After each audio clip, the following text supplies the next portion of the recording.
Welcome, brave souls, to the chilling depths of horror and detail. Today we are going to share park ranger horror stories. First story.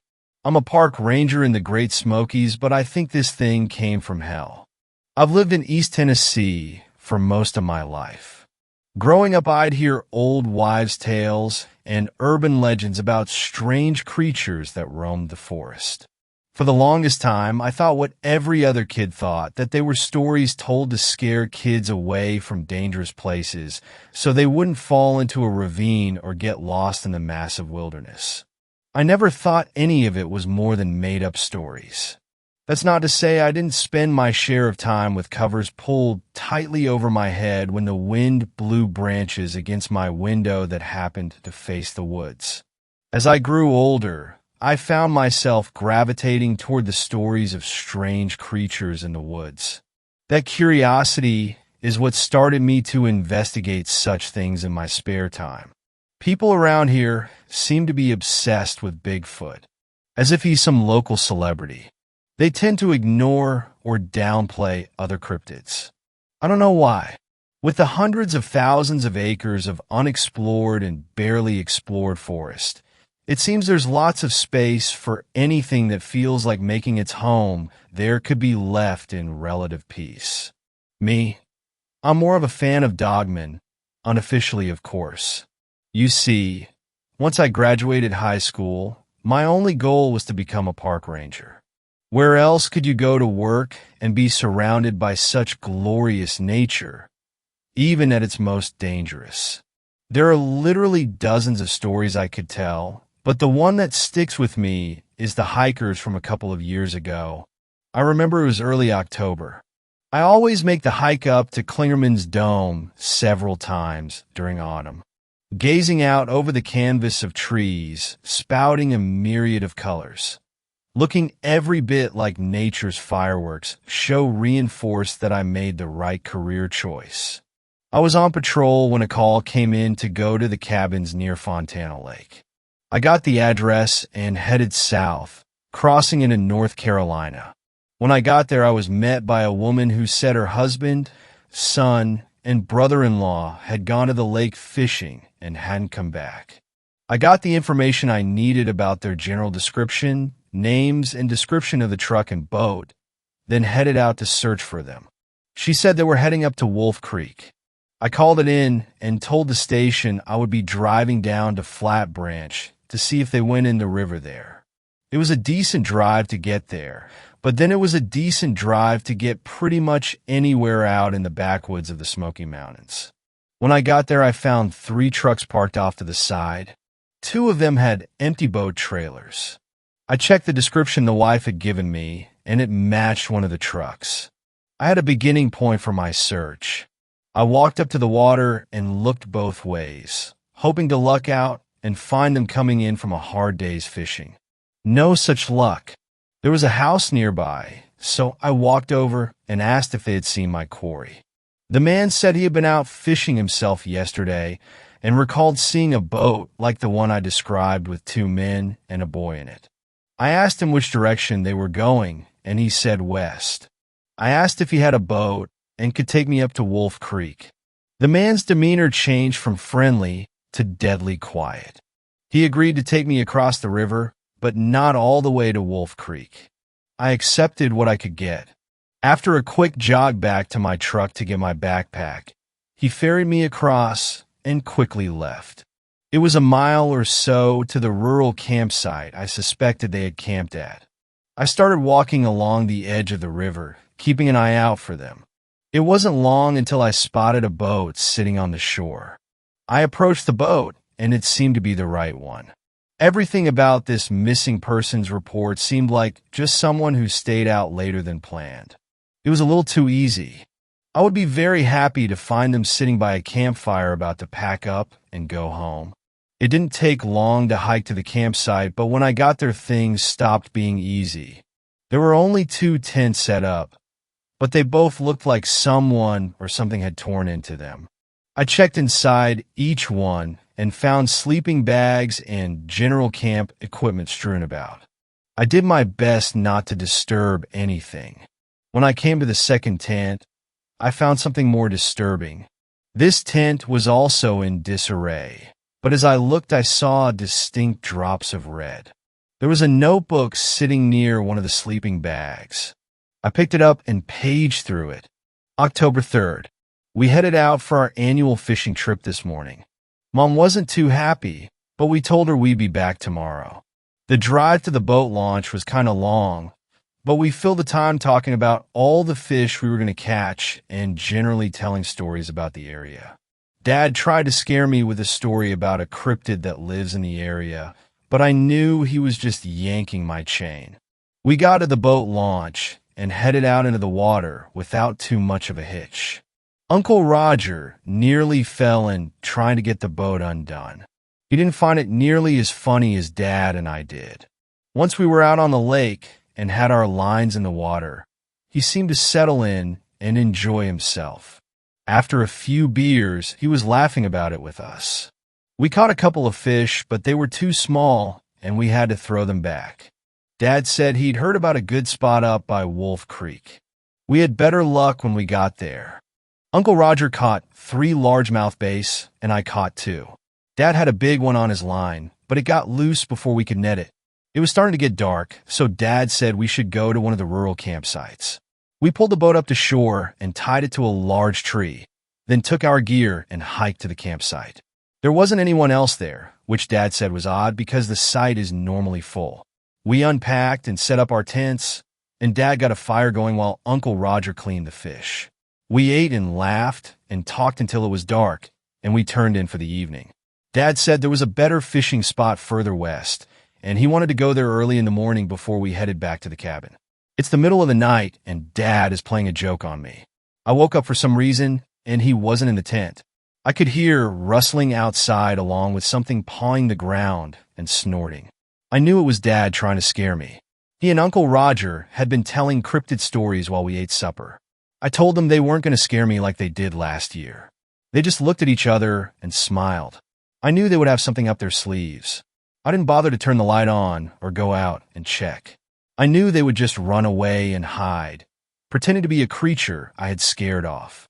Then in the morning, they would ask each other if they heard the commotion, hoping to scare me. I wasn't falling for it. One thing you learn from having a prankster for a dad is not to believe anything you see, or in this case, hear. I rolled over and tried to go back to sleep, but Dad was making it tough. He was stomping and growling around so loud, trying to get my attention, but I wasn't having it. When I got up in the morning and went outside, the camp had been destroyed.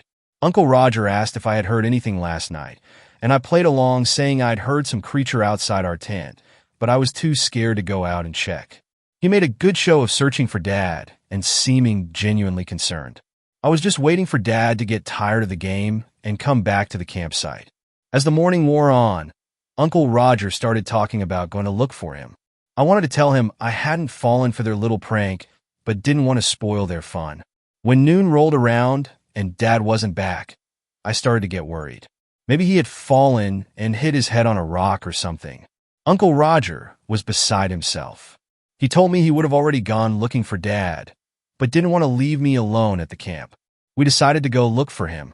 Uncle Roger found what looked like a scuffle, and we headed off in that direction. He told me to stay right with him as we struggled through the forest looking for any sign of Dad. I was starting to doubt that this was a prank. I was getting worried about Dad. The further we went, the more I realized how wrong I'd been. I wanted Dad to jump out and scare me just so I'd know he was okay. We walked around for hours searching for him, but we couldn't find him. I was beyond worried now, and I could tell Uncle Roger was too, but he didn't let on. He just kept saying Dad was probably already back at the campsite now. When the sun started sinking low in the sky, we gave up our search and headed back. Twice, we lost our way and had to double back to get to the site. There weren't many trails out here, at least not that people had made. When we got back to the site, I ran to our tent, hoping he would be there, but he wasn't. We ate a quick supper and turned in for the night. Uncle Roger promised me he would wake me up when Dad came back. October 4th. Uncle Roger never woke me. Dad didn't come back. I said we should call for help, but he told me Dad had the only phone. We were trying to decide what to do when we heard a rustling in the woods and the birds went silent. We looked around for the source of the noise, and unfortunately, we found it. There was a thing coming toward us. It stood on its back hind legs, and its body made these loud cracking sounds like its bones were snapping into or out of place, echoing all around us. This thing was huge. I literally froze. My body refused to move as this horror came toward us. Uncle Roger grabbed me and yanked me over behind his tent. We tried to hide, but this thing saw us and let out a massive roar. We were so close I could see blood on its claws and teeth. I prayed it wasn't Dad's. "What do we do?" I said. He put his finger up to his lips. It looked over at us and then went into my tent like it was searching for something. "Come on," Uncle Roger said. We snuck away from the monster as quietly as possible. We slipped down the bank of the creek and walked downstream in the water. "Where are we going?" I whispered. "There's a bridge downstream. If we're quiet enough and that thing loses our scent, we could hide under it and hope it goes away." I focused on walking as quietly as I could through the water. The sound of the creek was loud, so I was hopeful it wouldn't see or hear us. It seemed like forever until we reached the bridge. It was a small, wooden bridge that spanned the creek, allowing hikers to pass over. There wasn't a lot of cover. We tried to wedge ourselves into the shadows at the furthest end of it. Time slowed to a standstill as I sat there on the uncomfortable rocks, shivering. Neither of us had our jackets on, and the sun had gone down, taking the warm air with it. I started to doze when I felt a nudge. I looked up and Uncle Roger was motioning me to be quiet. I was about to ask why when I heard the creak of a board on the bridge right above my head. It wasn't a steady walk of a hiker going down the trail. It was a slow, deliberate step on someone sneaking or hunting. I listened in mortal terror as the board slowly gave way to the weight of whatever was on it, one slow step at a time. As if I wasn't cold enough, my teeth began to chatter with fear. It couldn't have been very loud. Uncle Roger barely heard it and went into silent convulsions, motioning me to stop. I bit my tongue to keep the noise down and continued to listen. Only there was nothing to listen to. Whatever was on the bridge had stopped moving. It was as if it was listening to be sure it had heard something. I strained my ears to listen for any movement. When I did, I heard sniffing. The thing was trying to catch her scent. For the first time, I noticed there was a slight breeze blowing. It was blowing in the same direction the water flowed, but I had no idea which side of the bridge the creature was on. The wind could be our savior or our doom. Another slow footstep sounded like a bomb going off as the board creaked beneath it. For the briefest of moments, it seemed like it was moving away toward the far end of the bridge. I hoped and prayed that was the case as another footstep sounded, then another. I breathed a silent sigh of relief as I heard it step off the edge of the bridge and onto the trail. My relief was short-lived, though, as I saw a face peek around the corner and peer under the bridge. I froze in terror as this thing that looked like a giant monstrous dog walking on its hind legs snuck around the corner of the bridge and dipped its feet into the water. It sniffed the air and poked its snout into the shadows under the far side of the bridge. Coming up empty, it turned its focus to the side of the bridge where we were hiding. Daylight had faded to dusk. There was precious little light to see by. That was our only saving grace. The shadows were darker here, making us nearly invisible. But that was rapidly ending as the beast approached. My mind was vapor-locked. I had no clue what to do. Running would just give us away more quickly. It was looking like our only choice was to die. At that moment, I was 100% sure of what had happened to Dad. Hot tears streamed down my cheeks at the thought of my father being torn apart by this monster. As I prepared to die, I felt Uncle Roger lean over a little closer. He was right in front of me, and it was hard to see the monster. I saw his hand move down toward the ground and pick up a stone the size of his fist. I knew right away what was happening. He was trying to shield me. He would offer himself as a sacrifice to protect me. My tears redoubled, making it hard to see. The monster was almost on us. It hadn't acted like it knew we were there, but at this point, it didn't matter. A few more steps, and all doubt would be removed. I saw it reach out with its terrible claws that nearly touched Uncle Roger's nose. This was it. Suddenly it stopped. It lifted its head and sniffed the air. I saw the hair on its back bristle. Then in a heartbeat, it disappeared. Uncle Roger slowly stood and looked around. I tried to do the same, but my legs didn't want to cooperate. I dislodged some stones as I stood, making a little noise and causing Uncle Roger to hiss at me. We stood silently waiting for that thing to come jumping out at us from whatever hiding place it was in. After a few minutes, I began to hope that we were okay. Uncle Roger led the way back to our camp. He said we should change into dry clothes and get a little rest. It felt so good to be warm again. I snuggled up in my sleeping bag and wrote this message so that if we don't make it, someone would know what happened. I hope my dad was as lucky as we were. I read through the entire message, then went back and reread the description of the creature. If it was what I thought it was amazing they were still alive. Knowing what I was tracking put me on guard and made me wonder if I was being hunted right now. If it had intentionally left things lay so it could ensnare another victim.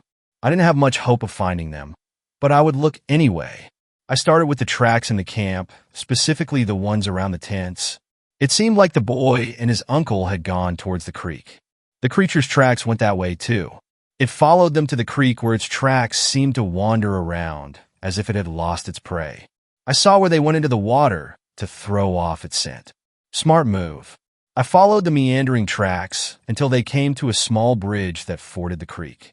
The tracks went over the bridge, then through the creek underneath it. That didn't make sense unless they were hiding in the shadows.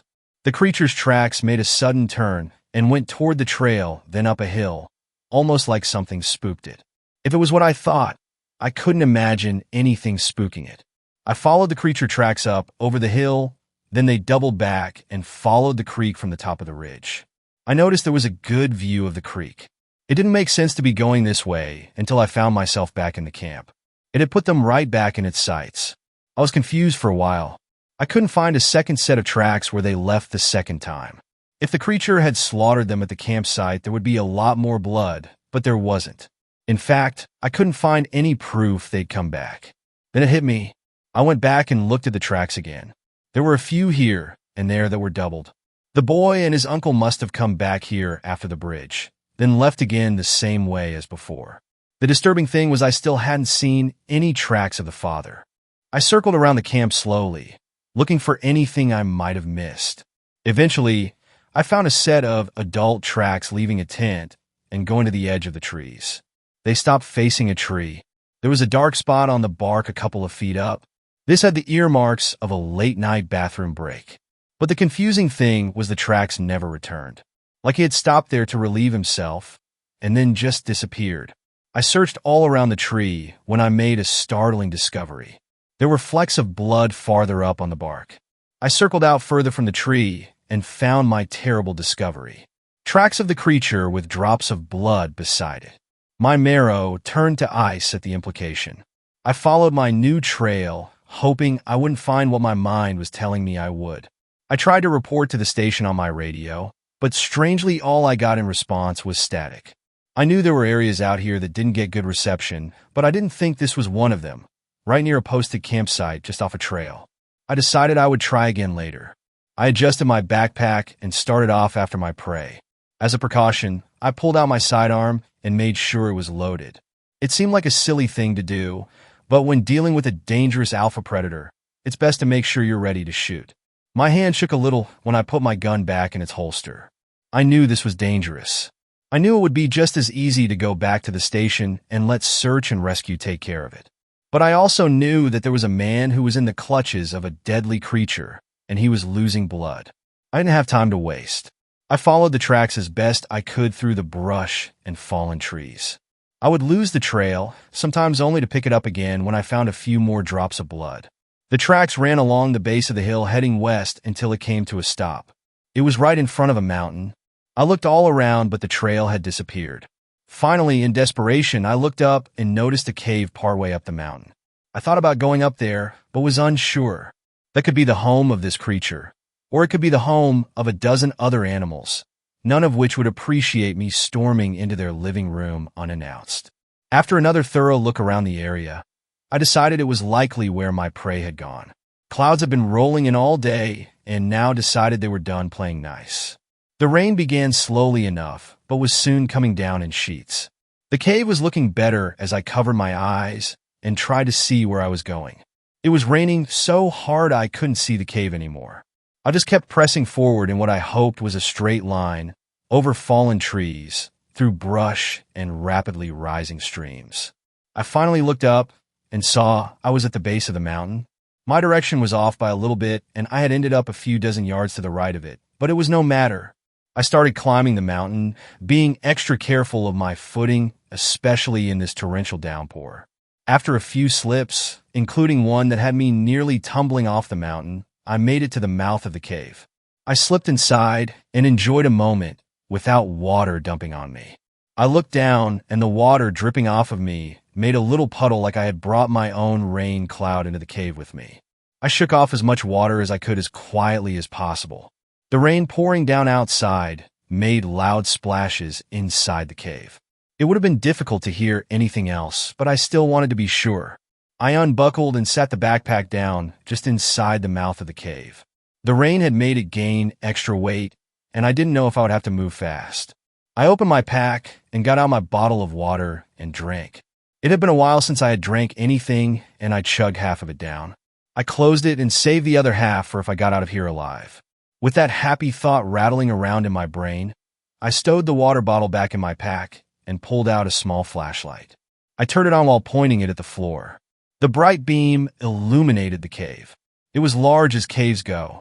I could stand up in it and not reach the ceiling. There were many boulders and stones. It wasn't a smooth floor. The walls were rough. There weren't any cave drawings in here. I walked slowly. Each step felt like I was closer to my doom. I pulled out my gun and held it tightly, the sense of foreboding thick in the air. Two thoughts impressed themselves on me. Firing a gun in here would probably deafen me, and the stench was horrific. It smelled like an open sewer in the middle of August. As I crept deeper into the cave, the sounds of the rain diminished, replaced by an eerie silence. I could hear the step of my feet, my breathing, and my heart pounding. As I was seriously considering turning around and leaving, when I saw something ahead of me move. It was big, at least as big as me. I dove against the wall for some cover, forgetting that I was holding a bright light in my hand, so it didn't matter if I tried to hide as long as the light was on. I pointed it at the floor, but didn't turn it off. I heard a shuffling sound, getting closer. I was tempted to turn off the light, but giving the edge to this creature was not a good idea. It already had the home field advantage. I heard it sniffing, but I couldn't see it yet. I decided to find out more by bringing my light up and shining it deeper into the cave. I got the shock of my life when my light landed on the creature, and it was only a few steps away. It was big, at least 6 feet tall, and looked like a dog, with a long snout, only its body seemed elongated. It stood on its hind legs and had hands attached to muscular arms. Overall, it looked like a nightmare. Second story. My little girl got lost on a field trip to a national park. The child the Rangers returned to me was not my daughter. I recall almost word for word the telephone call which had informed me that Lainey had disappeared. Her teacher, calm, unbearable, all saccharine platitudes and reassurance. My own voice fraught and strangled with an instant and instinctual panic.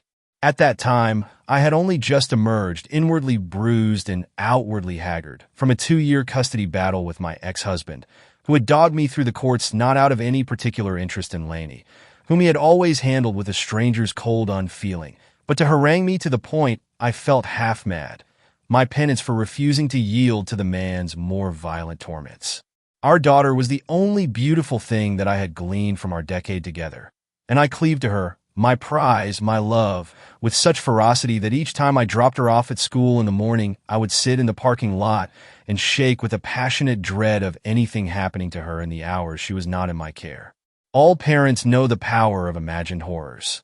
The kidnapper idling on every corner in the sinister white shell of a van, the teacher alone in a vacant classroom, the husband with quick and vicious fists loitering at the school gates to whisk the unwitting child away.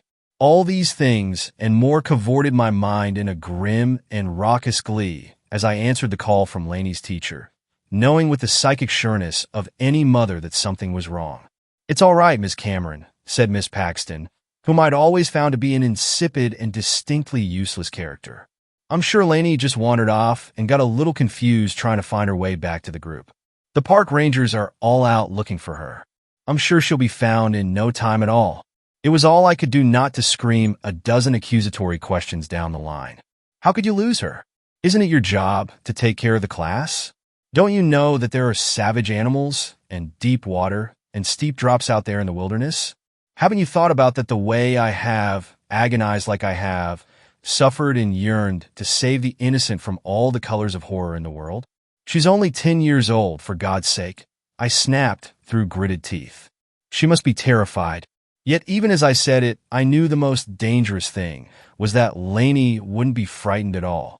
She had always been a placid, adventurous child, undeterred from her exploratory whims by scratches and bruises, nor by being separated from me or any other guardian. I recall losing her in a shopping mall at the heights of the festive season, finding her, after 3 hours of tearful searching, by a water fountain, tossing nickels she'd found in one lint-filled pocket down into the verdigris depths. "Hi, Mom," Lainey had said, her blonde eyebrows raised with a cool, adult surprise at my distress. "I'm making a wish. Think it'll come true." Through luck and my meticulous care, nothing truly terrible had ever happened to my daughter. No wonder, then, that she could not conceive of herself at the center of such an event. Disaster was, to Lainey, a distant fairy tale, the Rumpelstiltskin that only came for other children of another time. Yet these ills had indeed now taken her, and as I languished by the phone awaiting another call, I pictured 1,000 scenarios, each more sickening than the last. It didn't help matters that the national park in which Lainey had disappeared was notorious for missing persons reports and other unsavory incidents, many of which were quietly suppressed from local news. I had, of course, vehemently opposed the school's decision to include a visit to the area as part of the new curriculum, appalled to find myself bullied into acquiescence by principal and board alike.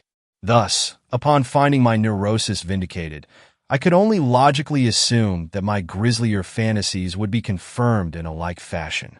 I was no retentive paranoiac, the hysteric archetype of the crumbling woman. Looking back, I might argue my suspicions were but pangs of psionic foresight, a sense that would step forth from shadowed peripheries in the following days and make itself their heart.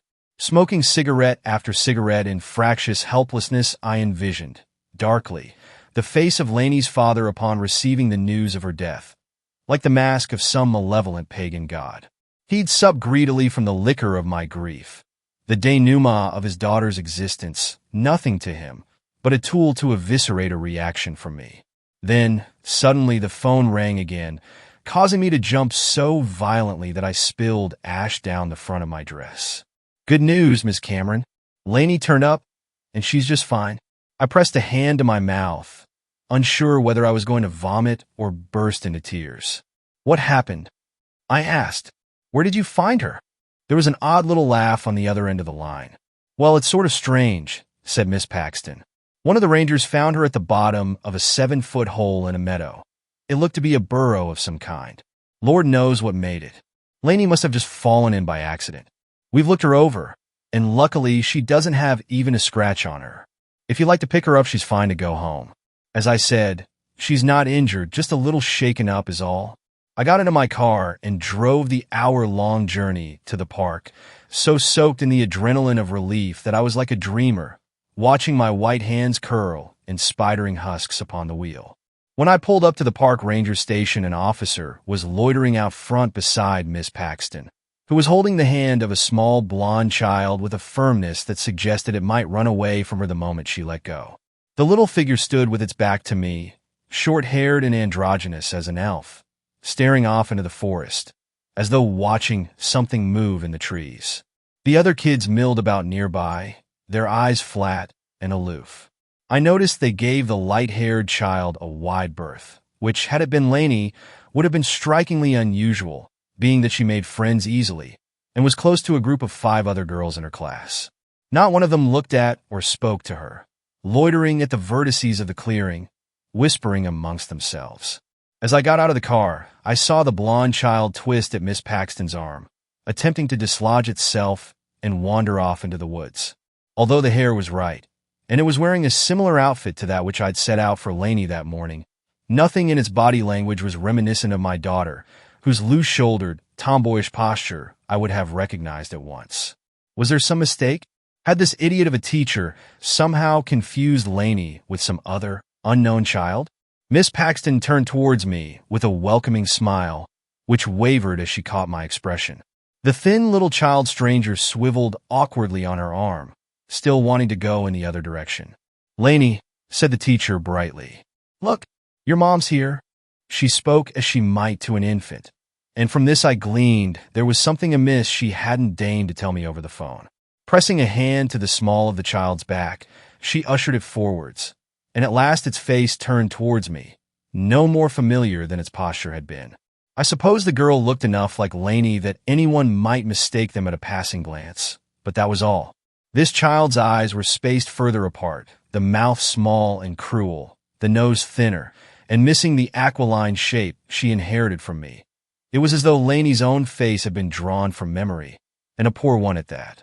Cousins they could easily be, but the same child they were not, and I was amazed that the teacher that saw her 5 days a week could possibly think them identical.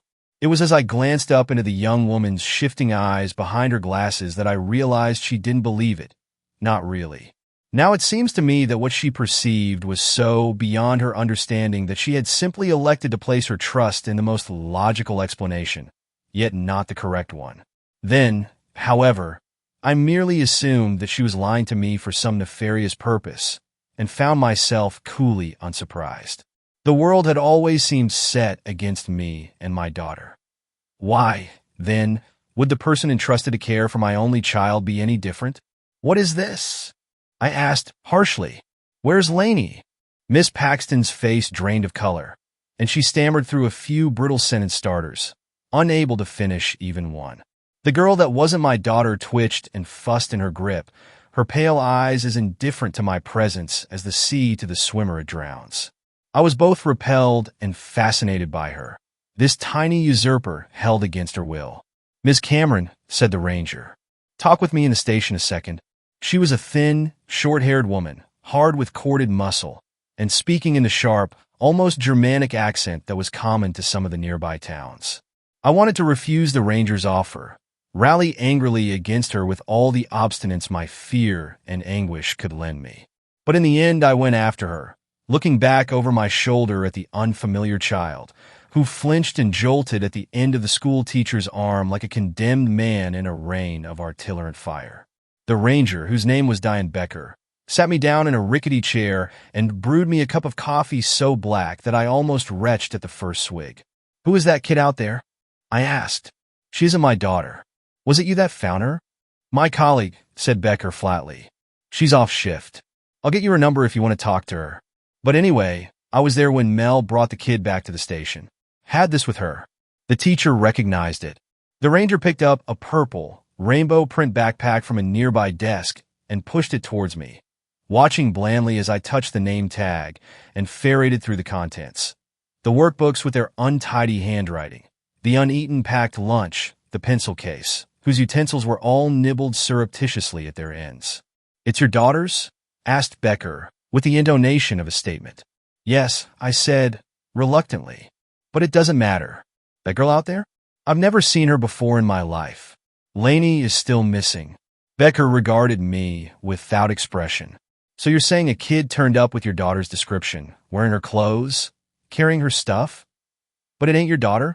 I knew how it sounded, but hearing it echoed back in that detached monotone made me want to scream out in frustration. Instead, I pulled my cell phone from my pocket and shoved it at Becker, stabbing my finger at photographs and video clips of Lainey as the ranger looked on with cool, dispassionate eyes. "Look," I said, "that's my baby. That's what she looks like. That's her face. That girl your colleague picked up, they're not the same. Can't you see that? And the kids in Lainey's class. None of them know who she is either. Why are you lying to me? What's going on?" But Becker only shrugged, her weathered face an impenetrable slab. "I don't know what to tell you, ma'am," she said. "I'm not seeing the difference." I pinched the bridge of my nose, holding back the threatened tears. "I'm not crazy, okay? There's been some kind of mix-up. That girl's parents are probably frantic, Looking for her. Becker shrugged. Haven't heard anything about that. Only missing kid this week is yours. The helplessness I felt as I stared at the ranger was of such intensity that my vision swam like a desert heat at the edges, a white and crystalline blindness. Becker clearly noticed something amiss in my face, for she shoved the cooling coffee cup towards me and placed a coarse palm on my shoulder. If you think something's wrong, maybe you ought to take the kid to a doctor, she said gently. Get her looked over, you know? Likely Becker thought me unstable, in shock, caught up in the sort of excitement that would die down in a day or two. There was nothing I could say to prove or defend myself. I saw that clearly. I stood up from the table, seizing Lainey's backpack in a wretched burst of anger. She is not my daughter, I said again. When I get to the bottom of this, you'll hear about it. Make no mistake, for all my bluster, I was hyperventilating as I shoved my way back out into the clearing again, every breath sawing up through my side like an animal bite. I don't remember how I went from this pitiful state to sitting with a strange child in the back of the car, driving mechanically along the road. I only recall staring at the little creature in the rear-view mirror, looking desperately for something of Lainey in its pale, furtive eyes, its twitching person, finding nothing. There was no recognition in the sharp little features, no understanding of where it was or what it was doing. I saw it wrestle with the seatbelt like a dog against its collar, put one grubby hand against the passenger window, as though expecting it to slip right through into the air beyond. I couldn't fathom where so wild and capricious and unthinking a child might have sprung from, and despaired that through the stupidity of others it had been thrust upon me. Through a great amount of wheedling and pressure, I was able to wrangle an emergency checkup appointment with Lainey's pediatrician, a weary middle-aged woman who'd handled my daughter's case so many times over the past 5 years. I had no doubt that she, at least, would recognize the grave mistake that had been made when I presented her with the little stranger. It was a trial cajoling the child out of the car into the doctor's office. It only glared with a beady, crow-like malice and attempted to dart past me, prevented only by my hand at its elbow. The arm was all sinew and bone beneath its jacket, soft as twigs under wet leaves. I gave a short cry of disgust and forced myself to cling on, lest the child flee across the parking lot and into the busy road. While not Lainey, it was a little girl, and my maternal instinct to protect life still remained. I kept the stranger close to my side as I pushed it through the office door, wrinkling my nose at the scent of dirt and wet grass that lingered on the child's hair and clothes. I'm not sure what I anticipated upon presenting it to Dr. Maddox. Arched eyebrows, perhaps, asking where Lainey was, if I was caring for a young relative for the day. Yet there was no such surprise, only the usual greeting and tepid professionalism with which she carried out every appointment. As per my request, she enacted a full-body examination, including of the teeth. I had some notion from true crime media that the identity of the stranger might be unearthed that way. The child was obstinate throughout, not with aggression so much as an aversion to touch, writhing about with a lithe, ferrety determination. I dithered, unsure whether to feel embarrassed or disconcerted. The doctor seemed unsurprised by the display, however, going about her work with prosaic method. Only when the child was allowed to slip from the examination table and hunch, all elbows and knees, in one corner did Dr. Maddox take me aside for a hushed conversation. Miss Cameron, why did you bring Lainey in to see me today? She asked in tones of brutal neutrality.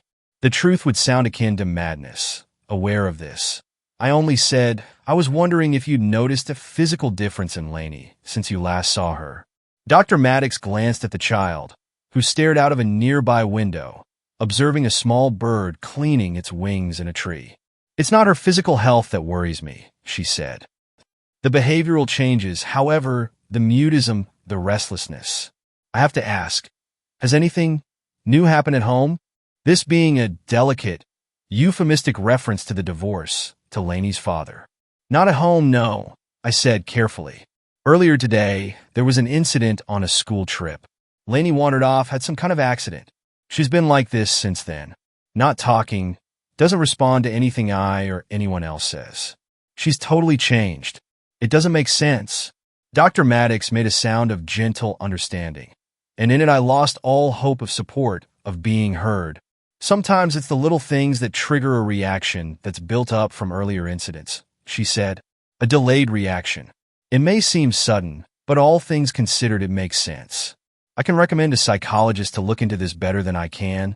I imagine the child crouching, silent and unpleasant as a hobgoblin, while I was pressured into lying to another clueless professional. No, I said. No, thank you. Not today. Ignoring the concern in Dr. Maddox's eyes, I turned to the stranger we were pretending was Lainey. Inexplicably, it struck me that perhaps it was not even a child at all, an unsettling thought, bidden from the oddness and mystery of the circumstances, yet one that lingered, all the same. Come on, I said to it in a hoarse voice. The child's head twitched, but it only continued its watch of the window, its thin mouth slightly ajar. Then, as I reached towards it, the head turned, and I thought for one hideous moment that it was going to bite my arm with its perfect little teeth. I froze, not knowing what to do, too frightened and too appalled by the thought to strike it, too stunned to move away. At last the child stood, and when I stepped towards the door it followed, allowing me, with a short twitch, to take its clammy hand, little though I wanted to. It was in the parking lot that I had my first truly unkind thought towards the stranger. Not of harming it, merely of leaving the child there, where it would be found, and driving away. But I knew it was impossible. I'd be arrested for child abandonment and endangerment, institutionalized, perhaps. There would be no end to my accountability, for I could not defend myself when the only other being that might have spoken in my favor had uttered not one word, nor seemed remotely capable of doing so. So it was that I took the little stranger home, feeling more resentful of her presence, of her replacing Lainey with every passing minute. I ended up cooking something for dinner with the stiff, mindless process of an automaton, caring little whether or not the child would like what I set on its plate. It would neither sit at the table nor consider the cutlery, squatting behind one of the chairs to look at me through the slats, its face spliced into irregular oblongs by each wooden spoke. The effect of this was that I could imagine even less how the individual pieces could ever come together to resemble Lainey's features, each of an unnatural difference from hers. "Who are you?" I hissed, across the now gelid dinner. "Where is my daughter? Why are you here, and not her?" The child slid away from the chair and against the back door, scuffling like a hound plagued by worms. "All right," I said, sharply, standing up from my place with a screech of chair legs upon tiles. "Go outside. Play. Something." I unlocked the door and ushered the stranger out across the backyard, relieved that it went out without event, allowing me my first moment alone.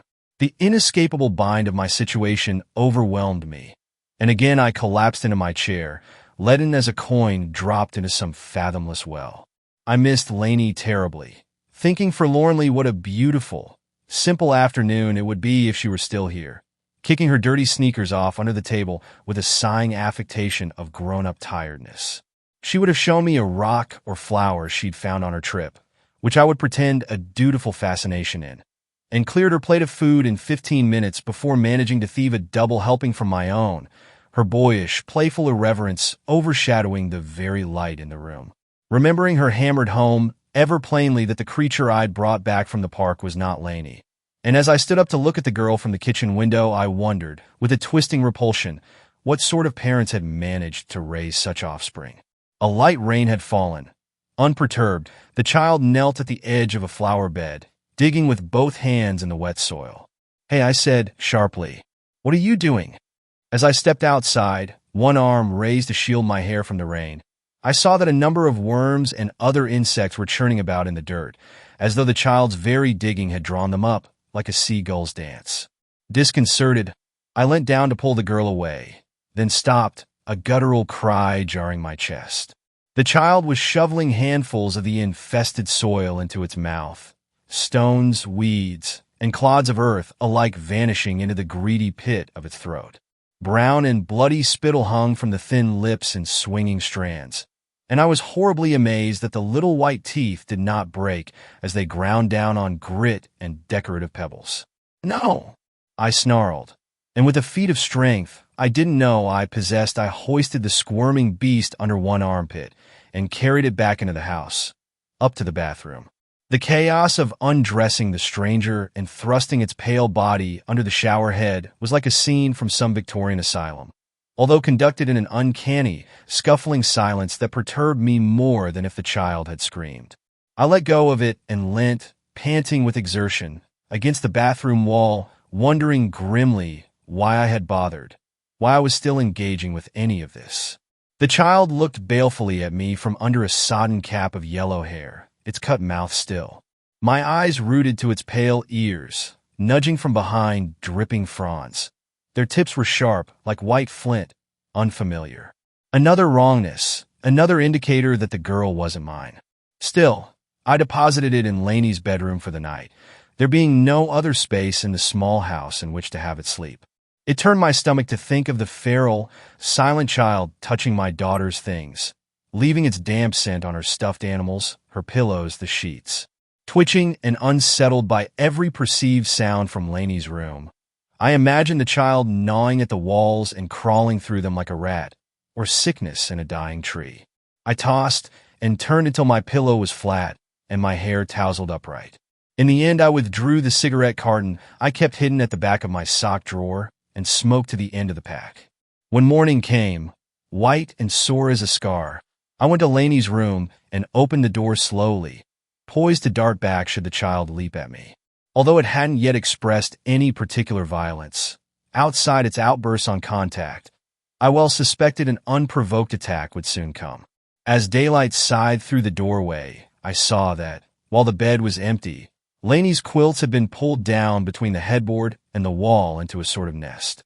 The blankets stirred, and a tiny spindle-fingered hand emerged, parting the blankets to reveal a pale eye, squinting at the light.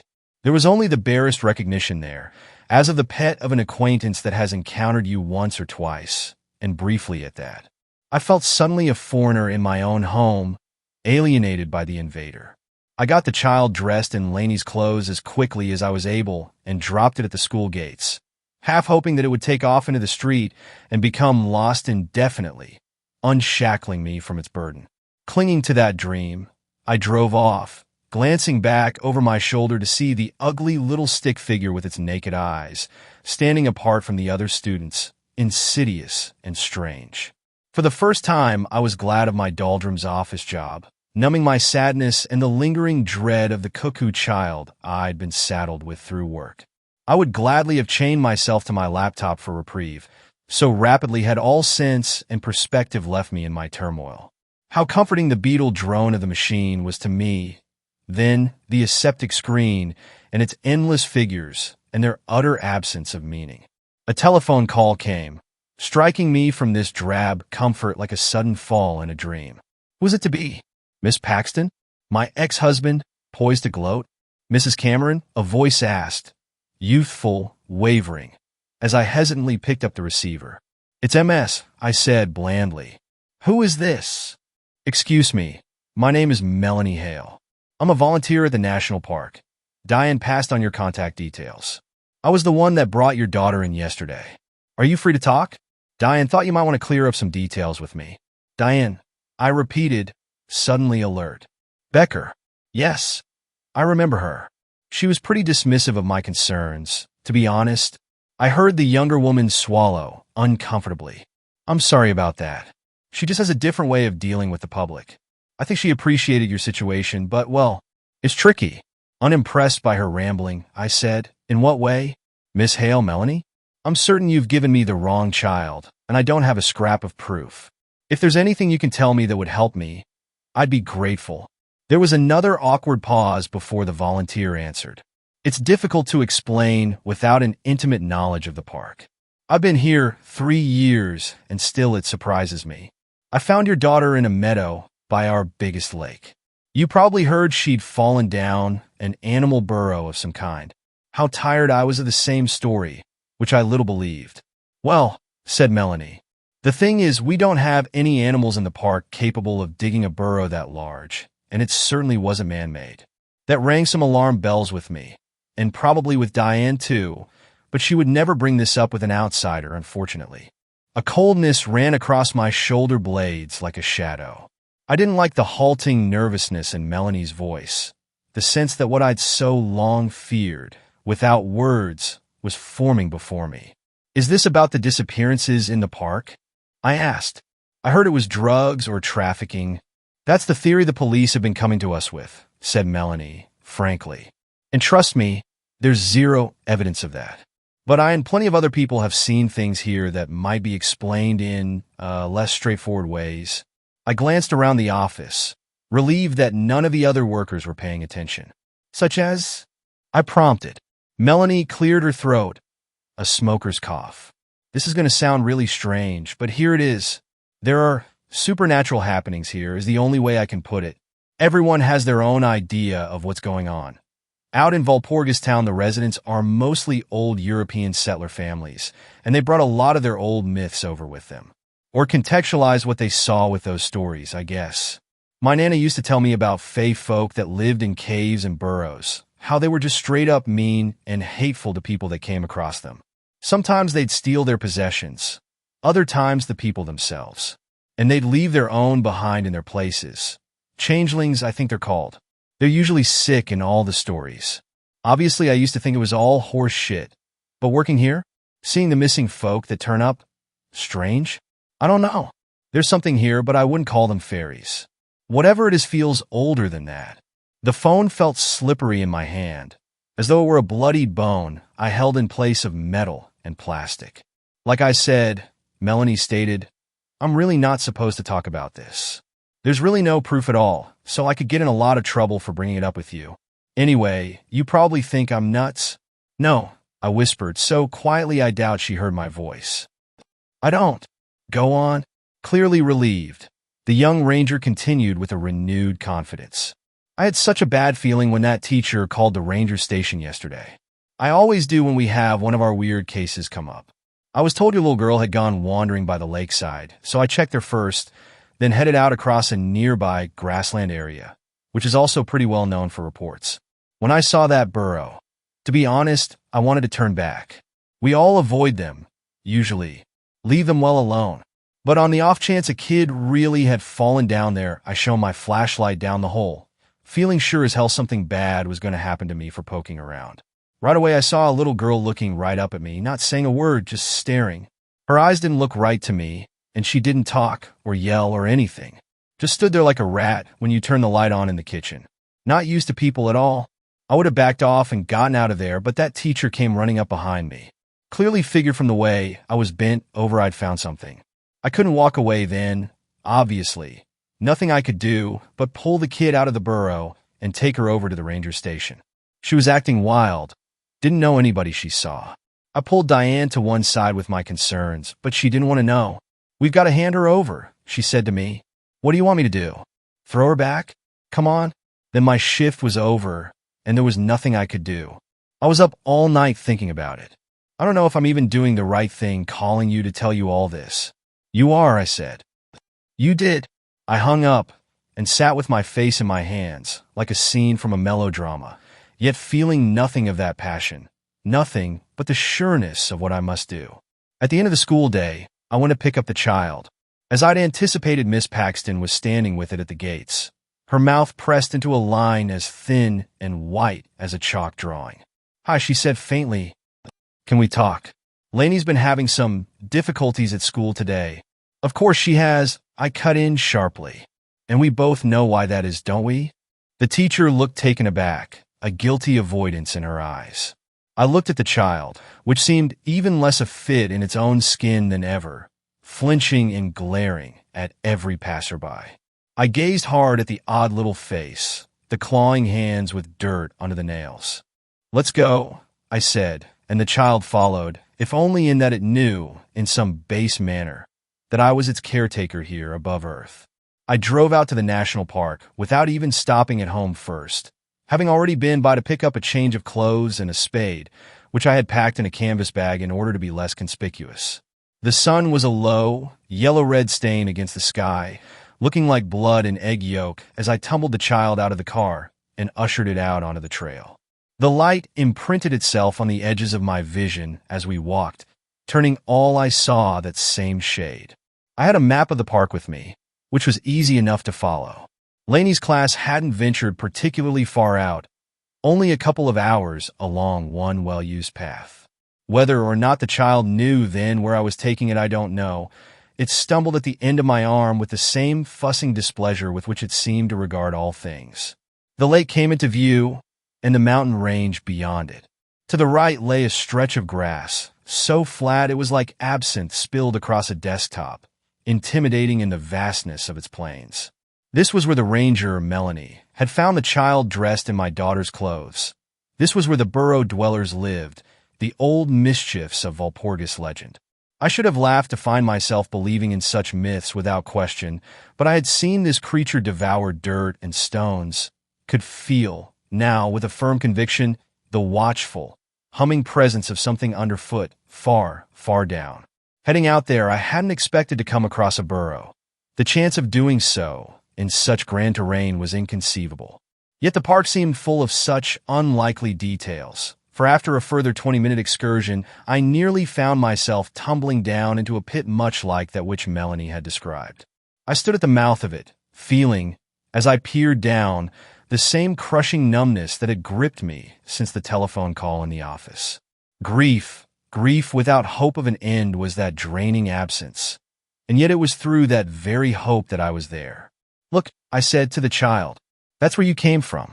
I want you to go back down there and give me my daughter." I don't know why I thought it would understand me. Its white-blue eyes were lifeless but for the captured flare of the sun, its mouth slack, speechless. The young ranger had said the burrower dwellers left their sick in place of the people they took. This creature was surely one of them, insensible to anything that was said to it. That, or like any animal, it only heard my voice as a series of meaningless sounds. Either way, it could not respond to me, could not give me what I asked for. I looked at the stranger for a long moment, glancing over my shoulder and all about us, seeing no one else in view at this odd hour.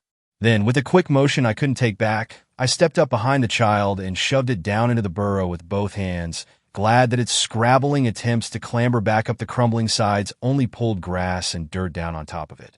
I heard it moving at the bottom of the pit, scratching with its fingernails, and took the spade out of my bag. If the child made any headway up the sloping side of the burrow, I would push it back down. I decided, repeating the act as often as I had to until the ones that had sent it above ground returned my Laney to me. Surely they had her, still, I told myself, had kept her like a pet in their warrens, a thievery that might be reversed. Yet as I sat on the grass by the burrow, waiting, I began to consider, with all the imaginative plenty of dread, the possibility that something more terrible than merely being taken might have befallen my daughter. As night fell, and the cold, and the dark, and the silence provoked me, I at last began to wonder if the young ranger and I had been mistaken. Perhaps the little girl I had thrown down into the hole in the earth had been my daughter. After all. Third story. I'm a park ranger at MT Rainier. People keep going missing, and I think I found out why. 25. That is the number of people who have gone missing at the park since the beginning of the year, with nothing being done or said about it. In fact, I'm pretty sure I'll lose my job when they find this posting, but I have other things to be scared of at this point, and this needs to get out. I'm a wilderness ranger at MT Rainier. My job is to walk the hundreds of miles of trail and wilderness in the park looking for problems and helping lost and injured hikers. In the old days, any lost hiker would mean all of us going out together, putting together a search plan, and doing our best to get them home safely. Things are different today. Ever since the start of 2022, whenever a person gets reported as missing, the family is assured we are on it and will do our best to find them, and promise that they will dispatch us to look. As soon as the family is gone, our bosses tell us that they'll have a search and rescue company take over, and if we know what's best for our jobs, we should just focus on checking trail conditions and doing the rest of our jobs. And so it's gone on since 2022. At first, there were just a few people missing here, and they're all over the park. It didn't seem that unusual other than our rangers not being involved in the search, but we figured it was some new policy and shrugged it off. More people started disappearing as the year went on, making all of us wonder what was going on and why it had been made clear to us we should keep our mouths shut. Personally, I figured it was just a combination of bad trail conditions from a rough winter, an influx of inexperienced hikers, and the Park Service trying to avoid looking bad when we needed more funding. Until last Thursday. It was an overcast day, and I was walking along the trail up to Ipsit Pass in the Carbon River area, humming quietly to myself to pass the time and wondering how far up I would go before I had to put on crampons when I saw it. Off to the side of the trail, maybe 50 feet into the forest, there was an odd light on the forest floor. At first, I thought the light was just a reflection off of water or some trash someone had left, but as I moved closer, the light didn't fade or change. It just stayed steady. Maybe it was a lost flashlight? I had walked this trail dozens of times and never noticed it before. I knelt down, taking my pack off, and saw that the light seemed to be coming from just under the dirt. For some reason, I felt uneasy. I looked around to see if anyone else was nearby on the trail and saw no one. Shrugging, I reached into the dirt to poke at the light and see what it was. Poking around, I found the corner of a slightly open trapdoor that was at most only a foot wide on each side. It was camouflaged nearly perfectly. If it had not been left just barely ajar with the light exposed, there is no way anyone would have seen it from the trail. I kept opening it, feeling uneasy, but hoping it was some sort of buried seismometer, or at worst maybe some hiker's idea of a good place to cache food and water for a long trek. Instead, I found the opening to what appeared to be a small burrow of sorts with an electric camping torch at the corner. I shoved my head down to look inside. The space was small, with enough room for one person if they didn't mind contorting themselves. On the walls of the burrow were dozens of Polaroid photos of people hiking. All of the photos seemed to have been taken very low to the ground. The photos were from all over the park, many dozens or more miles apart. Most of the photos I didn't recognize, but among them I saw a few that I knew for a fact were hikers that had gone missing over the last year. Then my heart stopped. I saw a photo of me hiking along the Ipsit Pass trail around a half hour ago. Crack! I heard a twig snap somewhere around me. I took my head out of the burrow and started running down the trail the way I came. I didn't look back or stop until I got to the wilderness cabin near Ipsit Campground. I locked and barricaded the door and waited until another ranger showed up the next morning, not sleeping a wink. I asked him to walk back along the Ipsit Pass trail with me. He was annoyed that I wouldn't say why but agreed. We spent an hour looking, but couldn't find any sign of the burrow. I asked for some time off right afterwards, and my manager seemed very suspicious and demanded to know why. I made up some excuse about my family and didn't tell him or anyone else what I saw. For some reason, I knew that telling them would at best end with me losing my job. I don't know who or what made that burrow, but I think it's taking people at Rainier, and for some reason the government is covering it up. I wish that was the end of the story, but it's not. This afternoon, I saw something glinting from within the air vent on the floor of my kitchen. I thought maybe my cat had stuck another toy in it. I took the grating off the vent to take the toy out. Instead of a cat toy, I found a Polaroid photo, taken low to the ground, of me making breakfast this morning. Thanks a lot for watching the video till the end. Subscribe to our channel Horror in Detail. Drop your opinions/suggestions in the comment section and like the video as it helps with the YouTube algorithm.